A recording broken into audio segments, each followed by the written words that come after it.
Welcome. Welcome to Good News from St. Andrews, Guelph. I'm your host, the Reverend John Borthwick, and it is my pleasure to be with you again today. It's Eastertide, and it's the second Sunday of Easter.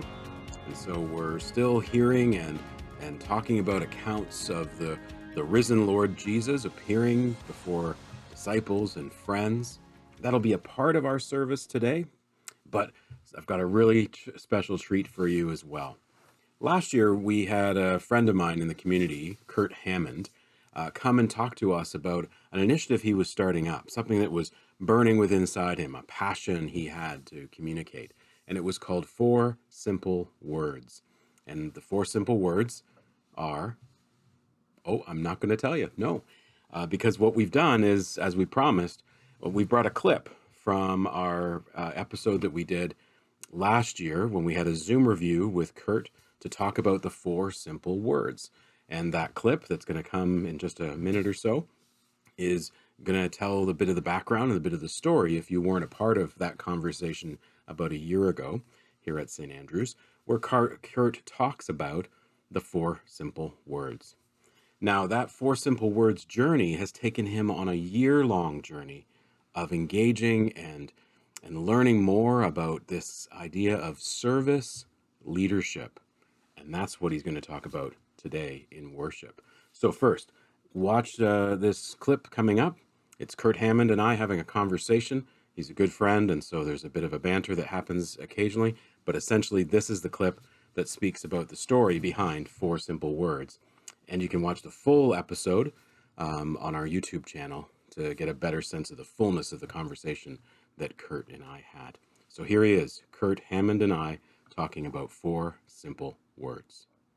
So these 4 simple words have fundamentally changed my life. And as John mentioned, I turned 50 on March 8th. And I really wanted to do something different with that. As many of you can imagine, it's a time to reflect and you just kind of ask, what's going on? What have I done? I put my faith on there and say, what am I being called to do? And that's a really important conversation that I'm always having. And I decided that I need to do something at 50. And just, if nothing else, 4 simple words will be a vanity project for a year that will do no harm. I'm hoping, and this is bold, and again, this is only with the grace of God, that it can become a bit of a movement around a conversation that I really think is important. Where they came from, I'll give you the quick little story. It starts in 1903 in Smith Falls, Ontario, where Mary Elsie McBride was born to Ida and Charles, and she was the oldest of 4 daughters. And Elsie, right from the get-go, it was pretty obvious that Elsie was someone special. She was helping raise her younger children. By the time she was 14, she was running the Sunday school in her United Church. Sorry, United. By the time she was 16, Elsie was teaching tennis and getting paid for it, which, we don't think much about that now, but this is back in the day. And young women just quite frankly weren't making money and getting paid to do things like that. By the time Elsie turned 19, Elsie left Smith Falls, Ontario, which, if you don't know, is about halfway between Kingston and Ottawa. And Elsie got on a train and went all the way to Toronto and got her teacher's degree, which again was almost unheard of. Actually, she went, for her Master of Arts, stuck around for 2 more years and got her teacher's degree. And at that point, Elsie comes back to Smith Falls and starts working right away. And again, this was fairly unheard of back in the day to have a young woman. She was 24 at the time. She was running a schoolhouse with like 24 kids, all the different grades. So Elsie was a mover. She was a shaker. She was a fierce, strong, independent woman. So there's another story that kind of attaches to that, which is Clifford. So Clifford had also just returned to Smith Falls. His journey had been a little bit different. He was born in Lindsay. He had gone off to school. The last stop on his school journey was the University of Chicago, where he got his PhD in economics. So both Clifford and Elsie, smart, hardworking people. And as you can probably see where the story is going, both Clifford and Elsie come back and connect in Smith Falls. Clifford and Elsie fall in love, and Clifford and Elsie eventually get married. I guess that was in what year was that? I forget exactly the year. Sorry. They get married, and what they do is they start their life together in Kingston. So they moved just south to Kingston, where they built an amazing life together. And I long admire and will forever admire what Elsie and Clifford built at home and in their community. In their community, Elsie, they were heavily involved. Both were involved in Chalmers United at Kingston. Elsie ran the YWCA for many years. She was heavily involved in many other organizations. Clifford taught at Queen's, eventually became Dean of Economics, and served as both an alderman and councilman for a number of years at Kingston. So they were heavily involved in their community. And during that time, Clifford and Elsie had 3 kids, as you do. Those 3 kids had 7 grandkids, of which I am number 4. So today's conversation about 4 simple words is about my grandmother, who I loved dearly. I just love this woman. As I say, she was fierce, she was strong, so smart. And from the age of 5, I spent most of my summers in Kingston with Elsie and Clifford, and then eventually just Elsie. And Elsie was amazing to me. She let me be free. And I had such amazing experiences with her. We had some amazing conversations. She let me drive before I was 16. Like she was fun. I loved her. And we had these amazing conversations, as I mentioned. And at some point during one of those conversations, during one of those summers, Elsie drops this mic with these 4 simple words. And at the time I thought, oh, they're pretty cool. Like those are interesting. But it wasn't until much later that I really realized what these 4 simple words were like.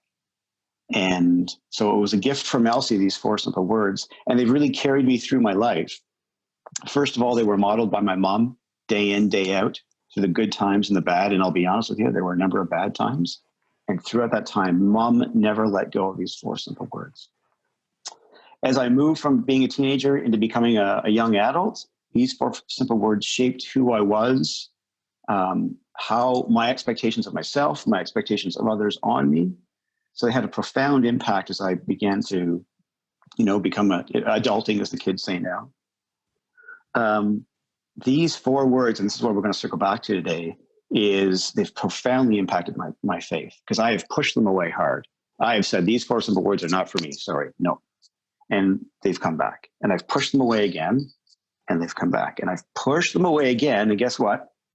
Boom, right back in front of me. These 4 simple words have chased me all my life, to the point now where I wake up every day with a thank you and these 4 simple words. And they guide, I hope, I ask that they guide, all my actions as a dad, as a family person, as a community leader, and as a business person as well. So they've had profound impact on me, and my hope in starting 4 simple words is that they can have profound impact on other people as well, which is a little bold, I know, but if you don't put it out there, you just never know. So that's where they came from, John. That's awesome, Curt. That's awesome.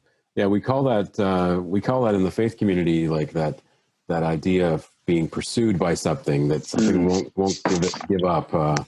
We sometimes call that call, or we sometimes call that the imagery in the Bible. I one time used this in a wedding, and it didn't go very well, because the bride didn't appreciate the imagery. There's a line that someone uses called that God pursues us like the hound of heaven pursues us. And I was somehow comparing their relationship of the bride was pursuing the groom and this sort of hound of heaven thing. It didn't go so well. Sometimes we think an image is going to go super. It's got ticking so many boxes for us, but yeah, it sort of fell flat for all the images that we're bringing up for somebody. But that's funny. But yeah, definitely apply to this situation. I think that's good. I'm going to use that. That's good. That's awesome. Yeah. So you've kept us in suspense enough. What are the 4 simple words? What are these 4 simple words we should all hear and resonate in our brains as well? So Elsie's 4 simple words are: it's not about me. It's not about me. Can we say that together on the count of 3? 1, 2, 3, just from our own backyards. It's not about me. So I'm going to offer that you haven't said anything that freeing today, this week, this month, maybe this year, because the gift of it's not about me especially with a faith lens, for me, again, has been profoundly, it's had profound impact on how I think about my day to day, how I value myself, where I put my time and energies. It's incredibly freeing. And Elsie was so wise about this. And I forget, as I say, I forget the exact conversation, but that have had profound impact on how I think about my day to day. And it's good for other people because I'm making it about, it's not about me. But here's the magic with it's not about me also is it's a huge gift to me. And this is truly where I believe that the faith piece comes in. So it's not about me is that gift from Elsie, and I think has had profound impact on so many aspects of my life. Well, there you go. Now you know what the 4 simple words are. It's not about me. And maybe that's been something that stirred within you in that little brief conversation that Curt and I had. But now, in the service today, it's the service for April 18th. And in that service, we have a little bit of a conversation about this resurrection time again. So our time for wonder and curiosity is based on Luke, the Gospel of Luke, chapter 24. And we're going to hear again another story and a way in which Jesus appears and it really inspires the disciples who followed him and want to continue to follow him now as the risen Lord. And then we're going to have Curt. Curt's going to be back, and he's going to be talking about service leadership. The title of his talk today is The Gift That Keeps on Giving, Reflections on a Year of Learning About the Power of Service. And we think that this is good news.